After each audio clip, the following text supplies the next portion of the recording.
Okay, it's going to be a WWE PPV Rewind for the year of 2019. So first part of the video, I'm just going to briefly touch on the first half of the year.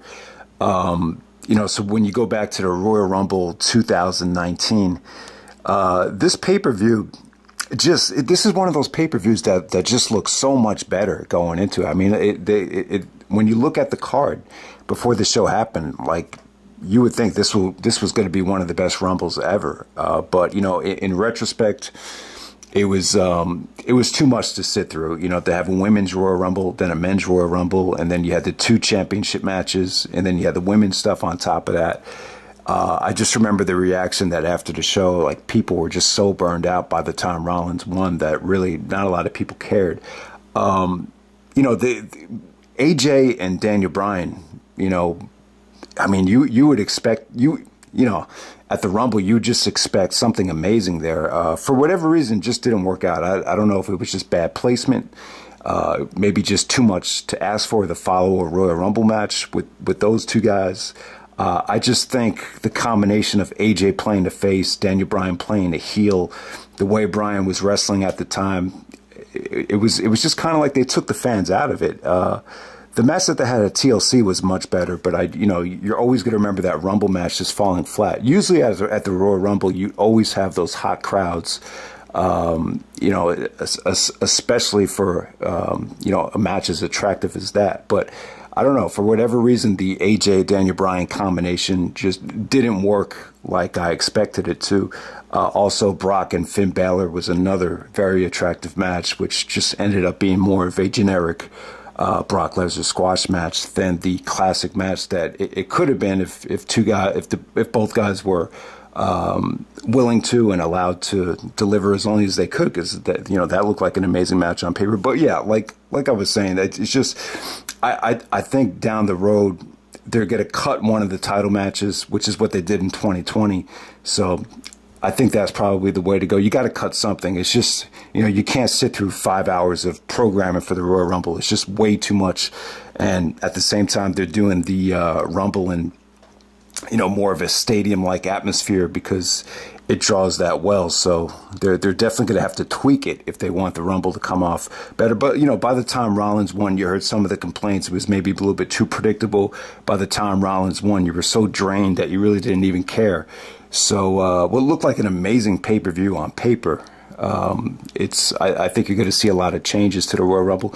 So you're definitely going to see a lot of stuff scrapped. So maybe in the future the Rumble could get a better reaction. And it looked like they did that with 2020. It seemed like the Rumble was just more well-paced, better booked in 2020 compared to 2019. So after that, you go to the Elimination Chamber, which really delivered. I really thought it really elevated Kofi to the next level, even more so than that. The Gauntlet match was a step in the right direction, but at the Chamber, Kofi and Bryan really, they really delivered. It really made you want to see Kofi win the belt that much more.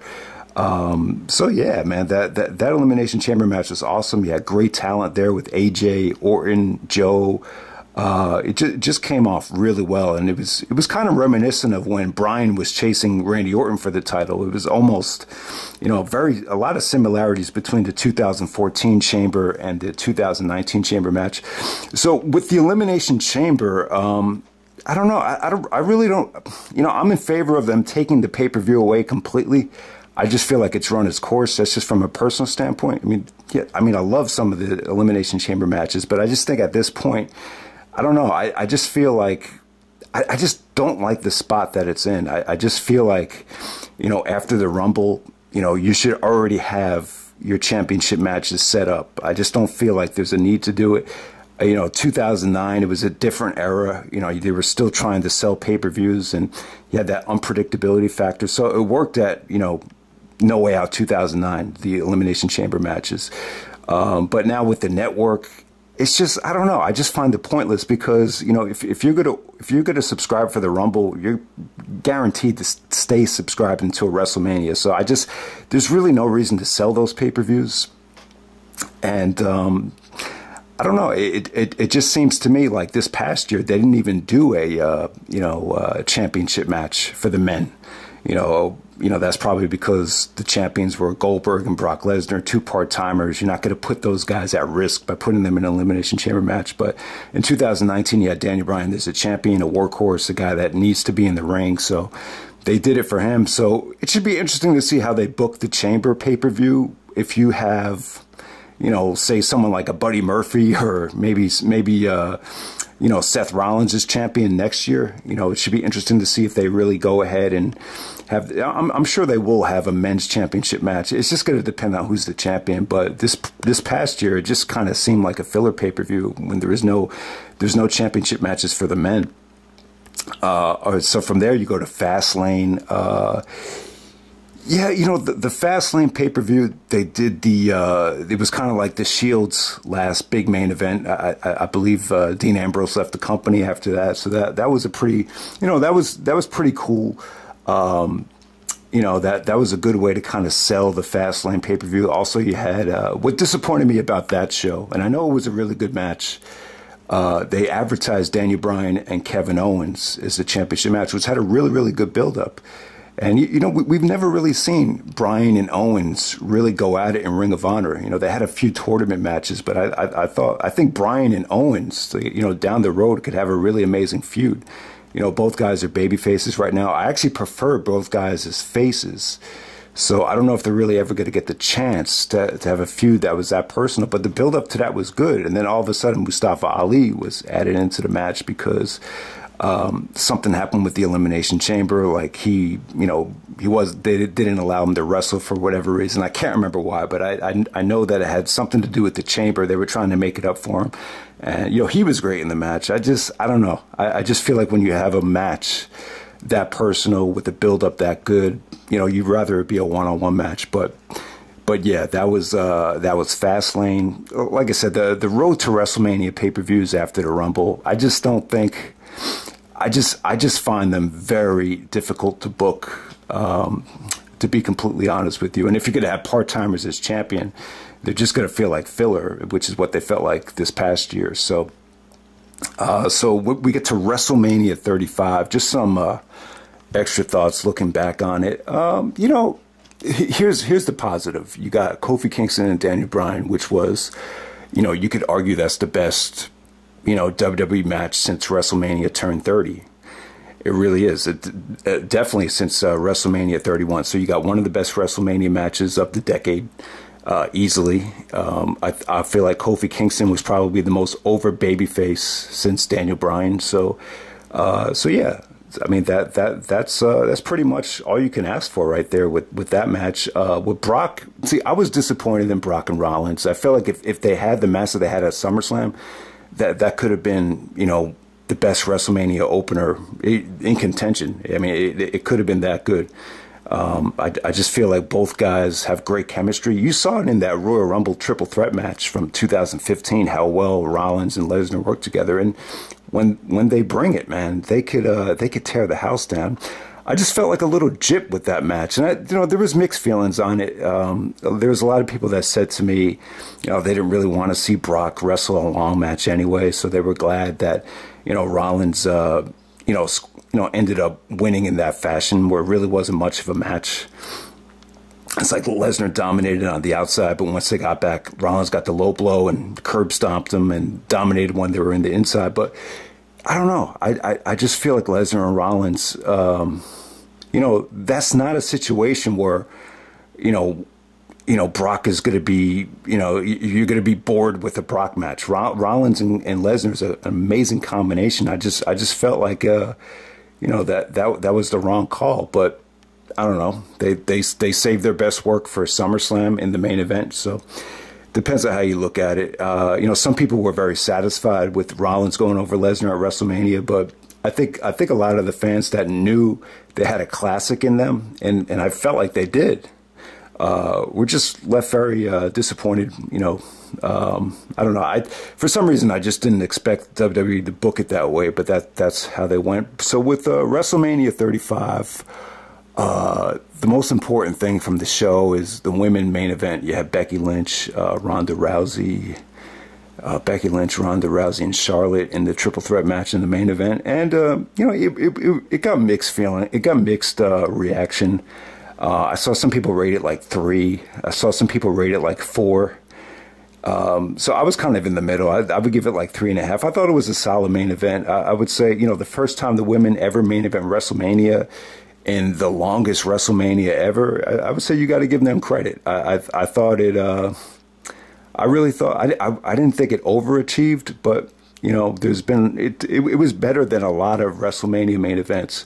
So I'll give them a lot of credit. I thought they worked really hard. That's just a tough spot to be in. I just feel like the main event of WrestleMania, especially now, it's like a death spot. It's like, it's so tough to get that crowd to react, especially when you add in, you know, what's taking place on the pre-show. It's like they're being forced to wrestle in front of a crowd that had just seen almost 7 hours of wrestling. So the degree of difficulty is incredible, and I thought they did a good job. It's just, you know, the match, it was a little bit bland, I think. You know, so there's mixed feelings on it, but overall, I thought they did a good job, and it was nowhere near one of the worst WrestleMania main events. So, you know, WrestleMania 35, I would definitely say was a step up from WrestleMania 34. I think WrestleMania 34 was by far the worst WrestleMania since WrestleMania turned 30. But yeah, I mean, would WrestleMania 35 be, you know, is it better than 32 and 33? I think it's probably better than WrestleMania 33, but probably nowhere near as good as WrestleMania 30, 31, and 32. So I think that's fair. You know, Triple H made it came out that Triple H is suggesting that WrestleMania be a 2-night event, just like it was this past year. And I kind of agree with him. And his match he probably feels this way because of his match with Batista. You know, the Triple H Batista match, just, you know, they worked really hard, you know, and when you look at what they did, it was actually pretty good work between them. And I just remember the crowd just being non-responsive. So that's another issue right there. But WrestleMania 35, once again, it just seems like WrestleMania gets off to a good start, and then they just lose the crowd halfway through the show. And so the next pay-per-view after WrestleMania is Money in the Bank. So I guess the mindset is you do Money in the Bank the night after WrestleMania because you have a whole year to cash in on it. So I guess that makes sense in terms of when you can cash in with the Money in the Bank. But I don't know. I'm more of a traditional guy, and I'll talk more about this later. I don't know. I really love you know, the backlash after WrestleMania. Like I'm in favor of them going back to the original pay-per-view names, away from the gimmicks. But you know, you got to understand the Money in the Bank is just a huge draw. You know, it's exciting. It's an exciting pay-per-view to watch, like as it's happening. I think you have Bayley cashing in on the same night. What I remember about the men's Money in the Bank, I don't really remember much about it at all. I remember it being a really good match. I remember guys worked really hard, and then Brock came out, and Brock just kind of stole the briefcase to end the show. That was one of the things that really kind of, I think when you see things like that, you kind of put yourself in the position of the performers, and you could feel, or you can understand why some wrestlers lose passion for the business when you see, you know, decisions like that. But that's how it ended with, you know, Brock grabbing the briefcase when he's not even a participant in the match. But when I think back to Money in the Bank, AJ Styles and Seth Rollins for the WWE Championship, definitely one of the best matches of the year. You know, it's definitely a dream match, and it kind of leaves you scratching your head like, man, we've never really seen AJ and Seth wrestle on the indies or even in the WWE. It's like, how come this hasn't been like a higher profile match? And, you know, I was a little bit disappointed. You know, AJ turned heel, but you never really got to see AJ and Rollins work again after that. And, you know, maybe Rollins, you know, face turn or championship run, you know, maybe you know, maybe him and AJ could have had some matches, you know, in the middle of the summertime until he faced Brock. So I'm kind of, I don't know. I guess they didn't want to go in that direction with, you know, AJ as a heel, Seth as a babyface. They had Seth you know, work with King Corbin instead. So that kind of left me scratching my head. I just feel like Seth Rollins and AJ Styles, they could have gotten a lot more out of it. Instead, we just got I like face versus face matches. So you got a really good, you know, babyface versus babyface match at Money in the Bank. But yeah, in terms of AJ's heel turn, you know, I don't really think him and Seth really did much after Money in the Bank. I mean, correct me if I'm wrong, but yeah. So after Money in the Bank, they had the Super Showdown. And that was the last time I'm watching one of those Saudi Arabia pay-per-views. I just have no interest in them after all. I mean, this is exactly what they feel like. They feel like when the WWE used to release Insurrection and Rebellion, these UK pay-per-views on DVD. Basically, it just feels like a glorified. It feels like house show level effort that they're trying to sell as a pay-per-view. I don't know. I just feel like it's a waste of time. I mean, it's not. I mean, they're not like awful shows, but I don't know, that Undertaker Goldberg thing. You know, people hated that match, and you know, I understand why they do it. Apparently, and I kind of, you know, they talked about this with the Olympics too. Like when LeBron went to the Beijing Olympics in 2008, like he was shocked at how famous Kobe Bryant was, because Kobe had already won like 3 championships. LeBron just wasn't as famous over there, and a lot of it had to do with, you know, because Kobe already was a champion. So it's kind of like the same thing in overseas. It's like some of the guys that are very well established are, you know, considered like huge money makers compared to the current crop of talent. So that's probably why they bring back so many part-timers for those shows. It's probably the same thing, like Undertaker and Goldberg, considered legends over there. You never have seen Undertaker Goldberg before, so I understand it. But you know, the match, the match was just very, very difficult to watch. So yeah, I just have no interest in watching any more of these Saudi Arabia pay-per-views. But I understand that they do make a lot of money. It's a very rich country. They're willing to spend a lot of money on tickets, so that's why they do it. So when you get to, all right, so the next show is actually Stomping Grounds. They did this at the end of June. And when you, I think a lot of people felt this way. When you looked at that show on paper, you're just like, why is this a pay-per-view? Like, there's just nothing attractive about this show when you look at the 2 main events. So yeah, that kind of got me thinking, man, like, why don't they just bring back King of the Ring? Like part of the reason why they stopped doing King of the Ring, they felt like the buy rates weren't really any better than like Backlash and Judgment Day. So eventually they just scrapped it after 2002. But you know, I just feel like, right now it's like you don't have to worry about selling, you know, you don't have to worry about pay-per-view buy rates. So why don't you just bring it back?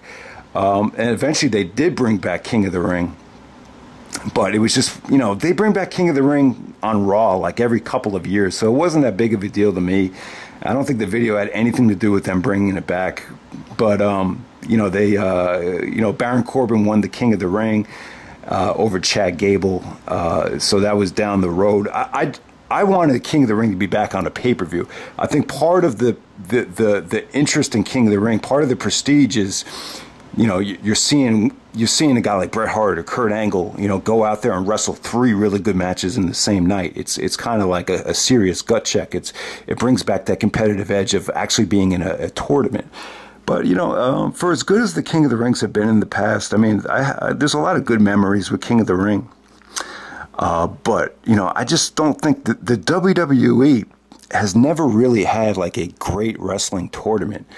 They go for the quick character fix over the great tournament. You know, if you look at why they've done King of the Ring, they've done it to enhance a lot of characters, from Owen Hart to Triple H to Kurt Angle. The King of the Ring has always been, especially with Baron Corbin, it's kind of designed to enhance the heel characters. So I feel like, you know, the WWE has not been known for putting on good tournaments. WrestleMania 4, you know, a lot of people thought that tournament was boring as shit. So I don't know. I kind of challenged WWE, you know, prove me wrong. Show me you could put on an amazing tournament, King of the Ring. I mean, is it too much to ask for? I'm just saying one pay-per-view out of all the friggin' pay-per-views that they do, just put on a King of the Ring tournament on pay-per-view. I mean, I think it could be amazing. They have so much talent. You know, why not just do it? Just one night. Even if you want to do one for the women too. I think that'd be amazing. But the selling point to the diehard fans with King of the Ring is for this thing to be on pay-per-view. The people, I think a lot of the diehard wrestling fans just, you know, we just don't enjoy sitting through all these Raws. So if you're gonna, you know, just do one King of the Ring tournament match on a Raw, like no one's gonna see it. No one's gonna stick around just to see the King of the Ring on a Raw. So yeah, I think King of the Ring needs to be on a pay-per-view. I mean, you know, them putting it on Raw, Baron Corbin ends up going over Chad Gable in the finals of the tournament. I just don't think a lot of people really cared. You know, I didn't even see it. I mean, I really wasn't even engaged. I didn't even care who won that match, but you know, it's obvious that they did it to enhance King Corbin's character right there. So yeah, with Stomping Grounds, I'm just gonna say it was one of those pay-per-views where you just didn't care. But there's just a lot of matches on the undercard that were better than expected. You know, Joe and Ricochet. There's a Daniel Bryan tag match against the Heavy Machinery, which was really, really good. So, you know, I thought Stomping Grounds was better than expected. The two championship matches, though, were just kind of unattractive. You had Kofi versus Dolph Ziggler in a cage match. And then you had, I think, Seth Rollins and Baron Corbin in the main event, which, you know, it was what it was right there. So let's go to Extreme Rules. This was the July pay-per-view. And really, really good stuff. You know, I just feel like the pay-per-view in July, it's a little bit excessive to go 4 hours. And by the time, you know, Kofi Kingston faced Samoa Joe for the championship, like, I just felt like they're putting Kofi and Joe in a position to fail. I mean, they had seen 3 hours worth of wrestling. It's just too much to ask for at that point. And then, you know, you had Rollins teaming up with Becky Lynch to take on Baron Corbin and Lacey Evans. So yeah, man. But with the Extreme Rules, you just had like a lot of really, really good matches to open up that show. But you had The Undertaker come back in a tag match. You had solid undercard matches like Black and Cesaro, Alistair Black taking on Cesaro, Braun Strowman, Bobby Lashley. You saw Paul Heyman when he was in charge of Raw. Those matches really got a lot more extreme. AJ Styles and Ricochet. So AJ turns heel and started feuding with Ricochet over the United States Championship. I thought the AJ and Ricochet matches, they could have been a lot better. You saw some good things. You know, you saw some really creative things out of the Styles Clash. Ricochet did some amazing things, but I just felt like the matches just didn't hit their level because, you know, AJ was a little bit more methodical than he usually is, and I just thought his, you know, his pace kind of dictated, you know, the types of matches that they had. I just don't think AJ and Ricochet reached his potential. But they were still really, really good matches. I just felt like the interference and, you know, there was just a lot of overselling from Ricochet. But you know, AJ went for more of a submission-oriented approach to these matches. I just feel like AJ Ricochet face versus face, those matches could have been a lot better. But yeah, man. Extreme Rules had a lot of great stuff on it in the beginning. Just a lot of, you know, just one quality match after another. But by the time Joe and Kofi face each other, it's like you had just seen 3 hours of wrestling. It's just like, man. But yeah, Kofi, I'll talk more about Kofi later. But yeah, the problem with the Rollins, though, the Rollins and Becky Lynch thing, I understand that, you know, they're a real life couple. They're both champions, so maybe you put them together. It's good for the casual fans, but at the same time, it kind of hurts Rollins too. it kind of, you know, fans started turning on Rollins toward the end of the year. I just feel like, you know, they just can't, I think a lot of fans, they just can't relate to that. And, you know, that's kind of like one of the things, you know, some of the fans will see that kind of makes them jealous, and maybe, you know, that might start the fans to turn on a champion like that. So that was one of the things right there with Extreme Rules that I noticed. So with SummerSlam 2019, they finally moved away from Brooklyn and went to Toronto. Yeah, this was a solid pay-per-view right here. I really thought Lesnar and Rollins, it was a good follow-up to WrestleMania. I felt like the match really delivered. You know, when you watch the match, I could see why Lesnar does not enjoy wrestling long matches. It was only 13 minutes, but it felt like it was 20 minutes because, you know, I think we've been so accustomed to seeing Lesnar wrestle in these very short matches. But, you know, him and, you know, the fans were actually booing Rollins at first, like when he came out. But as the match was going along, like Rollins won the crowd over. It's such an amazing combination. There was even parts in the match where Lesnar just, you could see the South Dakota farm boy coming out of Lesnar with his trash talking. There was even one part where he rammed Rollins into the post. I'm like, God damn. Like, he was really stiff with him. So good selling from Rollins. You know, they did great stuff with the curb stomp, German suplexes, counters to the F5s. I think Lesnar and Rollins is an amazing combination. So I feel like if they had this match to open up WrestleMania, could have been an all-time classic. But, you know, they still had a good main event. And, yeah, I really thought it delivered. So big up to Lesnar for putting over Rollins at WrestleMania and SummerSlam. So that was really cool. So with SummerSlam 2019, yeah, I mean, it was a solid show. I wouldn't say it was amazing. You know, AJ and Ricochet had a match at SummerSlam that it was better than Extreme Rules, but you know, there was a beautiful Styles clash to end that match, and Ricochet. There was one point in the match where I think he double stepped on Gallows and Carl Anderson, and then he hurricanrana at AJ on the outside. That was really good stuff. But yeah, I just think when you see AJ Ricochet on paper, I just felt like they could have done more. But you know, they were still solid matches. But no one's really putting them in the top 10 of the year or anything like that. Charlotte and Trish almost stole the show. That was probably the second best match of the night. I love the Kevin Owens feud with Shane McMahon. That was really good stuff. Owens is a really good babyface. I mean, you know, Rollins, he's kind of like the opposite of Rollins. I don't think Rollins is very, you know, you saw what happened in Ring of Honor. You know, the fans turned on him as a babyface. It's kind of like the John Cena effect. But I agree with CM Punk, though. I don't think Rollins, when Rollins turns babyface, it takes away some of that cool factor. For some reason, when Owens plays a babyface, he's able to maintain it. I just think Owens he's smart. He knows the business so well. He's been a fan for so long. He's just a great face, Kevin Owens. Him and Shane McMahon, the feud works so much better this time.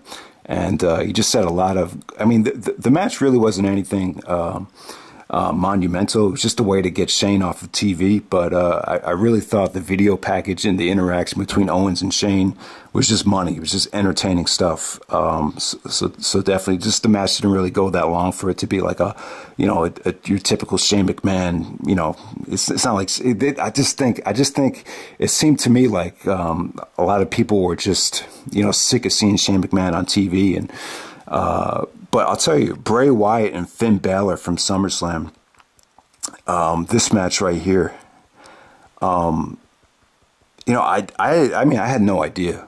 I mean, but you know, Bray Wyatt is the Fiend. This is his first pay-per-view match back. The reaction was incredible. You know, it's hard to, you know, I had not seen this, so I had no idea he got a holy shit reaction just for coming out. So it's part of, you know, the gimmick is very well laid out. You know, the mask is engaging. Bray has been really engaging as the character. You just kind of feel bad for Finn Balor. Just kind of feel like he's being demoted But yeah, you know, I just think he's a better fit for NXT. And it's kind of funny, like Finn Balor, like, it's a shame. Maybe he never gotten hurt. Maybe his career would have taken off. I just feel like him getting hurt at SummerSlam a couple years ago against Seth Rollins, it's just, you just kind of feel like he's never really recovered from it. And then Orton and Kofi. So here's my problem with Orton and Kofi Kingston's title reign in general. Like, I don't know. It just feels like the same recycled storyline over and over again. It's like how many times is a heel gonna antagonize a family, and you know the babyface has to show emotion by hitting Orton with the steel chair after the DQ? It's like we've seen it time and time again. It's just at some point you just gotta let the guy wrestle. Just let the guy get over by wrestling. It's like you saw this storyline with AJ and Joe. You saw this storyline with Austin and Undertaker. I mean, the list goes on and on. You even saw it with The Miz and Bray Wyatt, like later on this year. They got to stop the heels attacking the family. It's just been done so many times. And with Kofi right here, it didn't work for a lot of reasons. It didn't seem like Kofi's wife was into it. It didn't seem like Orton's heart was in it. So they were having a really, really good match too. I really enjoyed some of the work that they did. The RKO interception came off great, but it ended in a DQ. But you know, I'll talk about Kofi's title reign after the Clash of Champions. But yeah, SummerSlam from Toronto, pretty good show. But you know, when you look at the show on paper, though, it's really not that attractive. But you know, give the show credit though. I thought you had a couple of matches that really over delivered, especially Rollins and Lesnar. They finally had the match that I thought they should have had back at Battleground 2015. So, yeah.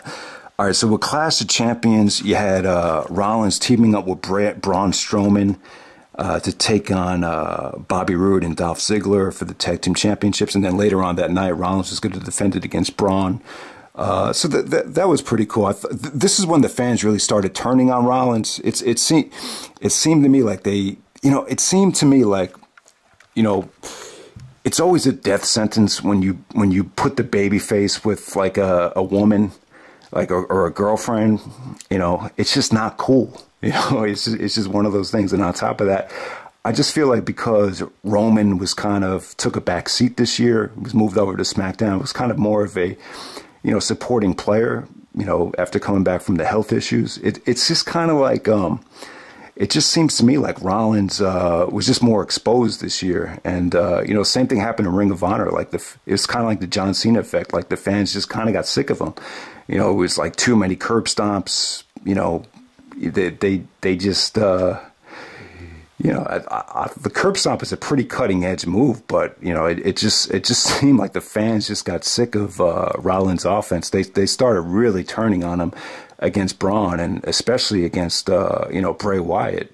So that's how that went right there. But yeah, I mean, I didn't think Rollins and Braun Strowman was a bad main event at all. I actually thought it was actually better than I expected. All right, so let me talk about Kofi Kingston and Randy Orton here. So yeah, you got to give Orton credit. You know, he took a lot of criticism for holding Kofi Kingston back. You know, didn't really fully put over Orton. Back at Orton didn't put over Kofi at TLC 2009, so he took a lot of criticism for that. But yeah, give Orton credit. He actually put over Kofi this time. There was a beautiful RKO where Kofi got his foot on the rope. You know, the match wasn't bad for me. It really wasn't. So there's mixed feelings on Kofi's title reign. I remember some people that were big supporters of Kofi said that. You know, he's just not championship material after the match with Dolph Ziggler. And I'm looking at Kofi's opponents, you know, Daniel Bryan, Kevin Owens, Dolph Ziggler, Samoa Joe, Randy Orton. Are these bad opponents? No, the opponents wasn't the issue with Kofi. I just think, I don't know. I mean, I just feel like a lot of the pay-per-views, they kind of set him up for failure. I felt like the length of Extreme Rules kind of set him up to fail.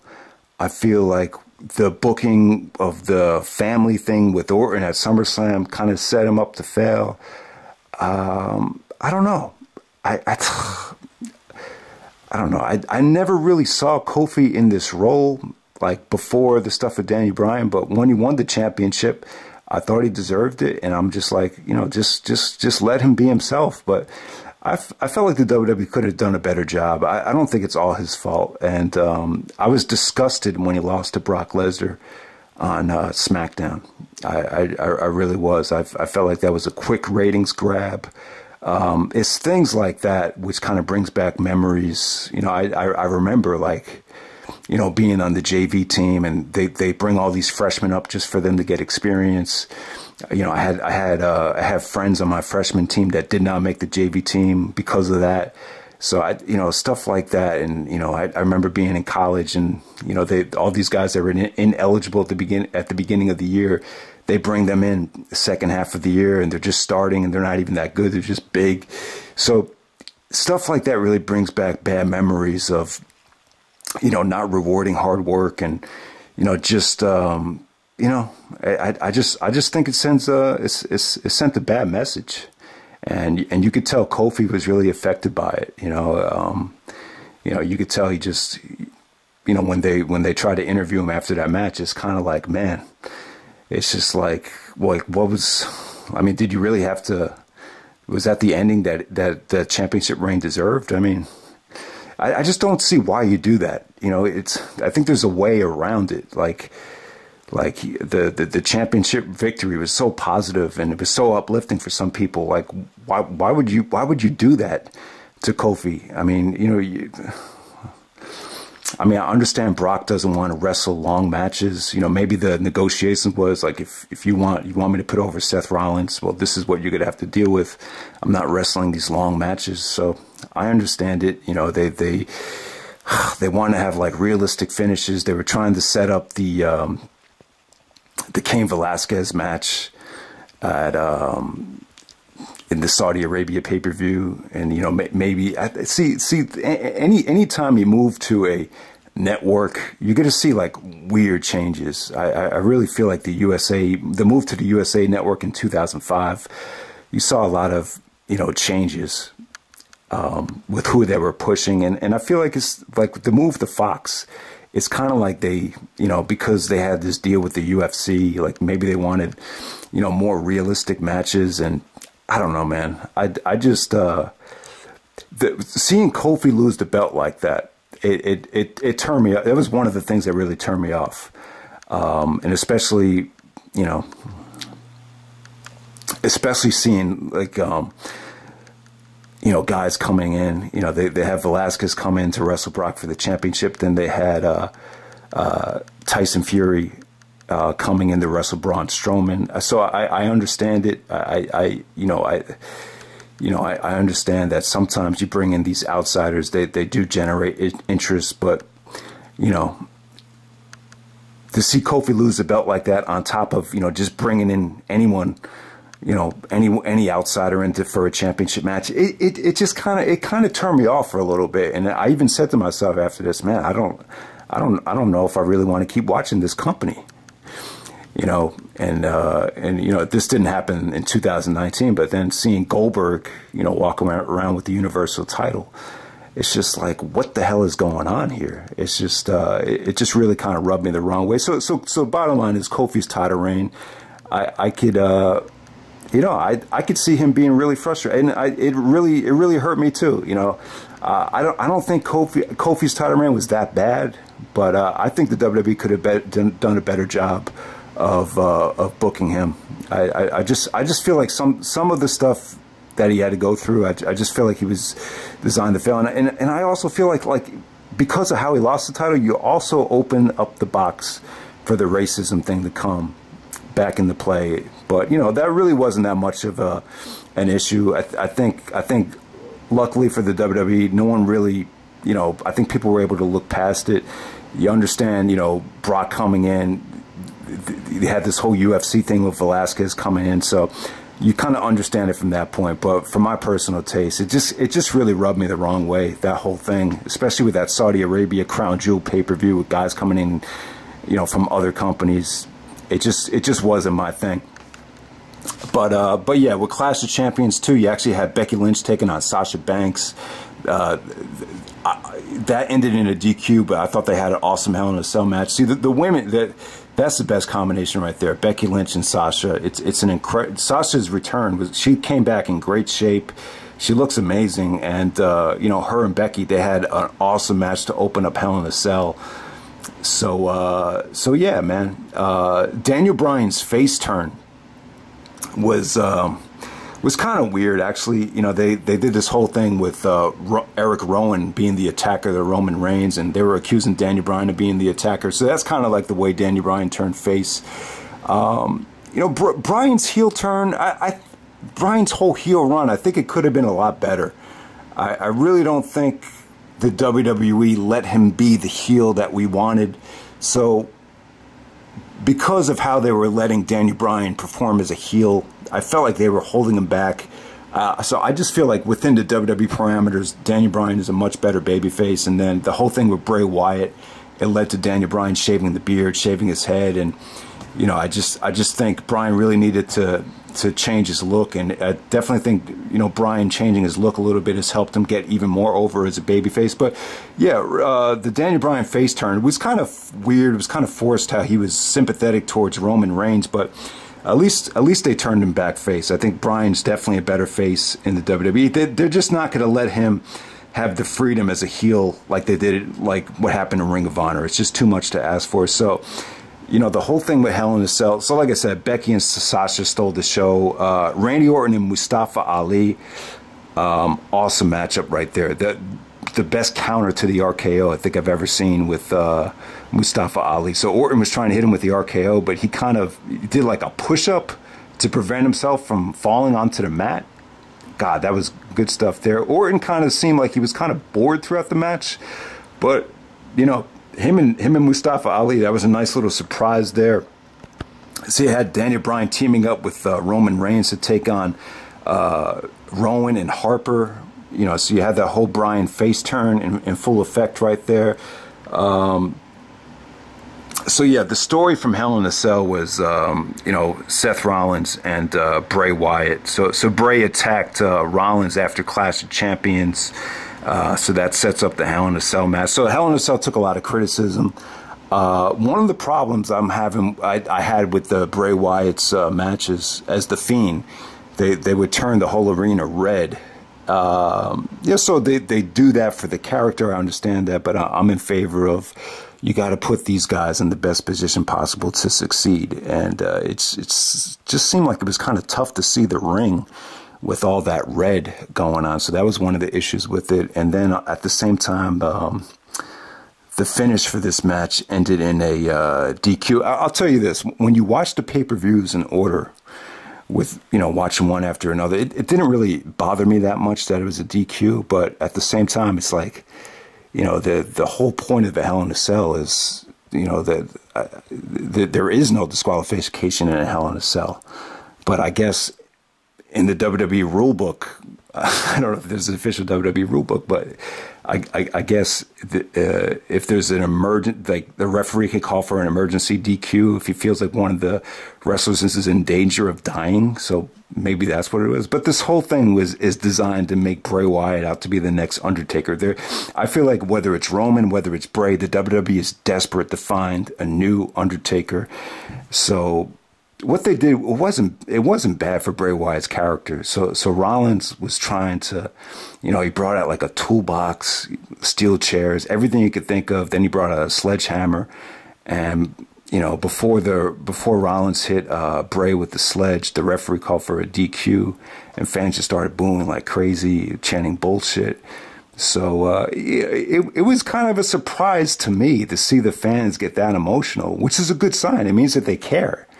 You know, so I was kind of happy about that. Like, at least some of these fans that are still going to WWE events, at least they care.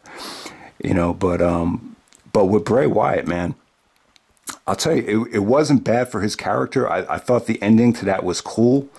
You know, Rollins is trying to check to see if Bray Wyatt was like dead. And then all of a sudden he hits him with the mandible claw, and then Rollins starts bleeding from the mouth. It was not a bad way to end the show. So like I said, I watched this show, I watched all the pay-per-views consecutively, but like this would piss you off if you had ordered the show, especially if you bought a ticket to go to the show. Like you'd be really pissed if that was the case. So yeah, man. So I understand it, but I don't know. I'm not a big fan of having the Hell in a Cell, on a scheduled date. I think you do the Hell in a Cell if the feud calls for it, but we'll talk more about that after TLC. All right, so really quickly, I thought Survivor Series was the pay-per-view of the year. I mean, you want to argue that maybe WrestleMania was the pay-per-view of the year, but I feel like adding NXT to Survivor Series really paid dividends here. And the fans, Chicago is more of a diehard fan base. You heard a lot of CM Punk chants, and you heard, the NXT guys were extremely over. I just felt like the Survivor Series crowd sent WWE a message that you're better talent. The guys we want to see wrestle are on NXT. You kind of got the feeling like they were bored or somewhat, disgusted with the main roster, the main core of guys. And, I kind of agree. I think when you look at the WWE core roster, I don't want to, Roman takes enough heat, but I got to say that Roman's part of the core. Like you look at the core right now, Lashley, Roman, Miz, Bray Wyatt, King Corbin. It's just not a very attractive core. So I think that has a lot to do with it too. But yeah, the NXT guys were great here, man. The women's match, Rhea Ripley, was extremely over. Rhea Ripley's got a really interesting look. She kind of has like boyish looks, but she's a good wrestler, and she's just got a really unique look to her. And she's like I was saying, she has boyish looks, but she looks tough. And when you really look at her, like she's very attractive. So I think Rhea Ripley's a good catch. So she was kind of like the sole survivor in the NXT, women's match, NXT SmackDown versus Raw women's match. The NXT versus SmackDown versus Raw men's match was awesome too. That's underrated. I don't think that's really getting enough attention. I think it came down to Roman and Keith Lee. Keith Lee looked awesome though, but the NXT guys are extremely over. Like Walter was getting a reaction as soon as he came out. Matt Riddle got a crazy, he was just massively over in the match. Like when he came out, everyone was like, bro. So yeah, Riddle was awesome here. Orton had a really good showing in that match. So you just McIntyre looked great there. So that match like proved to me like the WWE has so much freaking talent. Like I was really engaged to that whole match. That was like a half hour of just really good stuff. I don't know why that's really not getting a lot of attention in terms of the match of the year. All right, so also you had Nakamura, AJ Styles, Roderick Strong. This is the biggest match Roderick's ever had. So I really thought that was really underrated stuff. AJ and Nakamura worked better there than they did at WrestleMania, and Roderick got a big win. Just a really refreshing matchup right there. Adam Cole and Pete Dunne got off to a slow start, but as the match progressed, they won the crowd over just with their skill. I mean, Pete Dunne goes for like an Asai moonsault as he comes down. Adam Cole super kicks him in the head. I mean, that was a crazy spot right there. Cole and Pete Dunne definitely delivered. Almost a 4-star match right there. I just felt like, I was saying to myself, man, how is Cole gonna do in this environment? And yeah, but Cole has been unbelievable in NXT so far. It's just gone really well. Also you had Bray Wyatt and Daniel Bryan there at Survivor Series. The match, Bryan was good. The match was good. You still had all those red lights going on there, but I don't know. It's just depressing to see Bray go over Bryan in the fashion that he did. Brock and Mysterio wasn't a great match, but it was a great situation. Really loved it. God, that one spot where it looked, Brock looked so aggressive there. I thought he was going to break Dominic's head, but thank God he hesitated and made sure Dominic took a proper German, because it looked like Brock looked so, He looked so reckless at that point. I thought he was going to drop him on his head, but yeah, Brock and Mysterio, awesome stuff. I mean, it's not a great match or anything, but it's definitely worth checking out if you haven't seen it yet. Shayna, Becky, Bayley in the main event. So yeah, the fans really started turning on Bayley after the Money in the Bank. That was interesting. Shayna came off like a beast here. She's really, like, I've never seen, especially what they're doing now with her breaking women's arms. I've never seen a woman that's coming off this evil in professional wrestling ever. So they got something really special with Shayna. It's just tough to see women crying, especially with no crowd right now. It's just I just you know I have a tough time watching women cry. I just don't. But hey, you know, it makes for a great heel. But I'll say this: even though the match, you know, they were in a death spot right there. So the women main event, WrestleMania, Survivor Series, and TLC here at Survivor Series, it was just tough to get a reaction. But you know, they did some really cool things with Becky and Shayna to end the pay-per-view, and I still feel like Becky was getting really good reaction from the Chicago crowd. So Becky has got a lot to be proud of. You know, for her to be able to get that type of reaction to end the show. So really good. Survivor Series was the pay-per-view of the year for me. Also TLC was not good. Got off to a good start. You had New Day and the Revival. Revival were good here. It was a good storytelling match. They were over as heels. New Day was massively over. Exciting spots. Exciting ladder match to start the show for the tag team championships. Big E Langston, awesome stuff. Alistair Black and Buddy Murphy, awesome. I love Buddy Murphy. I think this guy's got a ton of potential. Alistair Black. I'm not a big fan of Alistair Black on the mic so far. I'm not so sure if this has a lot to do with his character. But yeah, Buddy Murphy, Alistair Black, refreshing matchup. Just awesome stuff. I think it was Alistair Black that broke his nose in this match. But yeah, man. You want to see skill. Watch those two guys wrestle, and it wasn't just matches on TLC. They had rematches on Raw that were pretty much just as good as this. The Lashley Rusev stuff. So this is one of those storylines that you just hate. So the whole interracial thing. I mean, it's kind of cool to see. I mean, I think.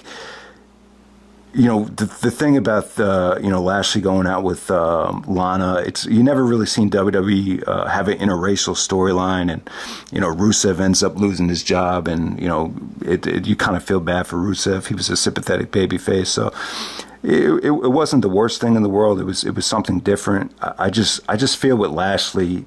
You know, and this is the thing. You know, we talk about racism in pro wrestling. How come there hasn't been more black world champions? Well, here you go. You got a black wrestler and Bobby Lashley that's in incredible shape. You know, he looks like $1 million, but does he have the charisma of LeBron James? No.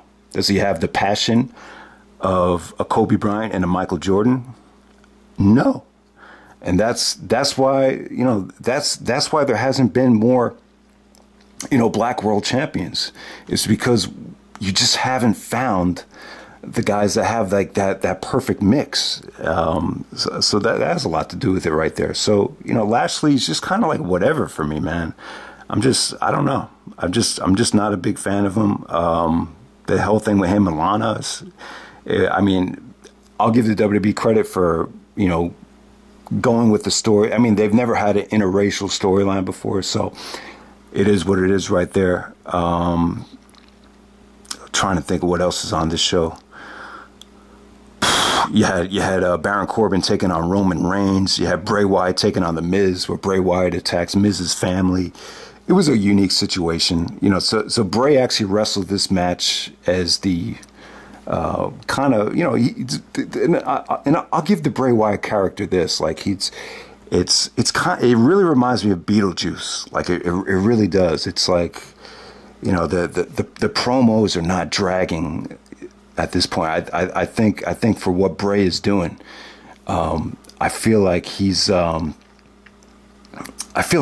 very multidimensional, and it's kind of hiding his weakness. His weakness was the promos just dragged. They just dragged on. With this, it's just like, you know, he could cut. He acts like he's like, it's kind of like Beetlejuice. Like, he acts like he's like this nice guy. He acts like he wants to be your friend. Then he ends the promo by saying, "Let me in." So I think Bray's done a good job with this character so far. I just think, you know, this whole thing with attacking the families, the storylines have just been recycled.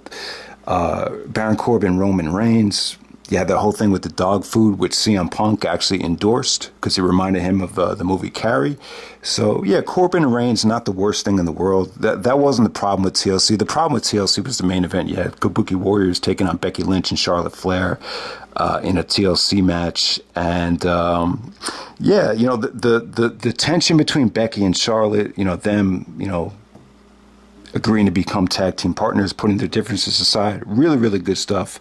Kabuki Warriors, it was awesome to see them get a spot in the main event. However, though, this being a TLC match, getting way too much time, really, really hurt the match. They actually started turning on Becky as the match progressed, and it was just not good. And all I could think about was, man, this should not have been a TLC match. This could have been amazing if it wasn't. Everything just felt forced. You know, you're putting your talent at risk.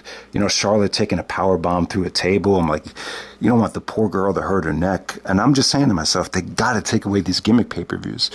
I just feel like the WWE had such a great legacy with the Backlashes, Judgment Day, Unforgiven, No Mercy, that, you know, and especially now with the network, but why not just take some of these gimmick pay-per-views away? You could still do Money in the Bank.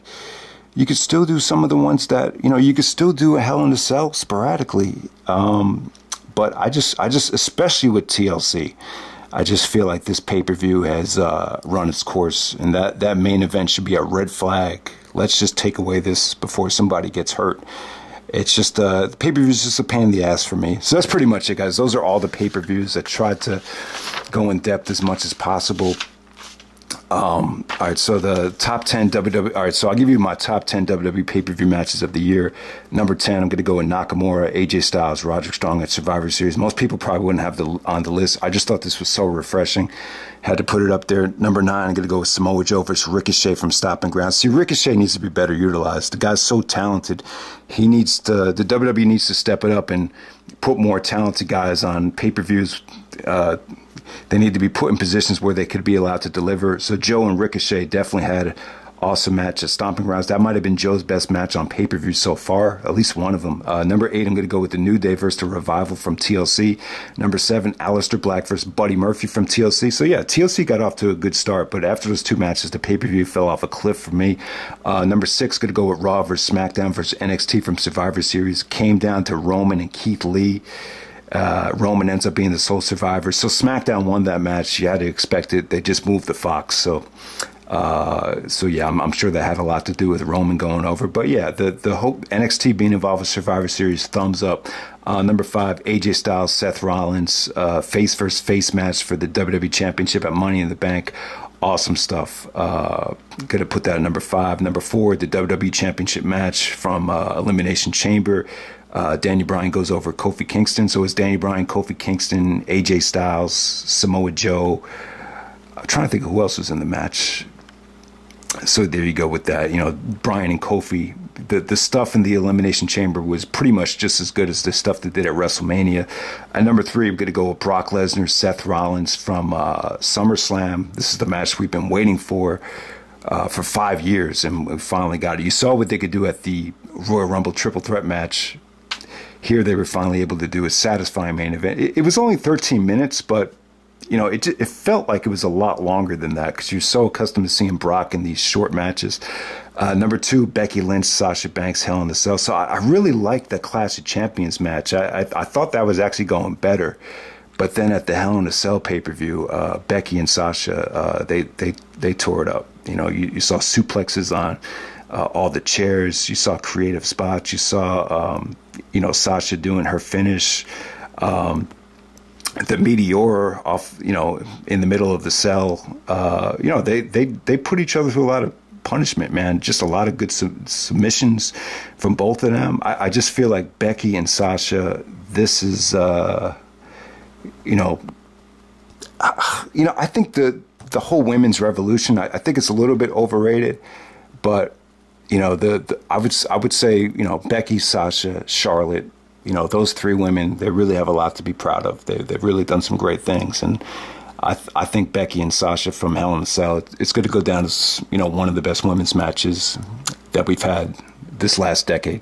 And then number one, Daniel Bryan, Kofi Kingston, WrestleMania, great stuff. And, you know, there's a lot of good things to take away from this match. You know, Kofi was the most over babyface probably since Daniel Bryan. And then it was awesome to see Daniel Bryan, you know, be that over as a babyface and then be that hated as a heel, because he was pretty hated as a heel. He almost annihilated a lot of the fan base just by the way he looked and, you know, the way he was down talking to the fans and just his whole attitude persona, like he was better than everybody else because he wasn't consumed with, you know, what all these pathetic fans are consumed with. So Bryan did a lot of great mic work to get himself hated. But overall, I prefer Bryan as a heel in Ring of Honor, where it was more wrestling based. This Bryan as a heel, the angry environmentalist, it just there wasn't enough focus on the wrestling. So I prefer Bryan as a babyface in WWE, definitely. But yeah, Kofi, you know, the Kofi losing the belt was sour, but you know, Kofi could always be proud of you know, the way he won the championship. So definitely that's a positive. It was unexpected too. I don't think anyone really saw this coming. This massive, you know, Kofi push. And I know some people have mixed feelings on the reign. Some people thought, you know, maybe, you know, Kofi's not championship material, but I'm going to defend Kofi there. I think just, you know, I just think the WWE side, you know, set him up for failure on some of the occasions. I just think he could have been, the reign just could have, the WWE could have done a better job of, you know, hiding some of Kofi's weaknesses and just not giving him so many, you know, I think just a lot of the storylines just put him in bad situations that kind of set him up for failure. I'm saying it's not all WWE's fault. It's not all Kofi's fault, but Kofi's reign could have been better, but at least, at least he could always be proud of the way he won it. So also, you just had some really, really good television matches. And I just want to give a shout out to all you guys on YouTube doing lists. There's a lot of great guys out there that have put together a lot of great lists. I didn't get a chance to see everything, but definitely check out Rey Mysterio versus Andrade from Smackdown, January 15th. They also had a rematch the very next week before the Royal Rumble, 2 out of 3 falls. The Mysterio Andrade matches, they're so good you could argue these as being the matches of the year for the WWE. Also check out Tony Nese versus Buddy Murphy, the rematch from the WrestleMania pre-show on 205 Live. That was an excellent match.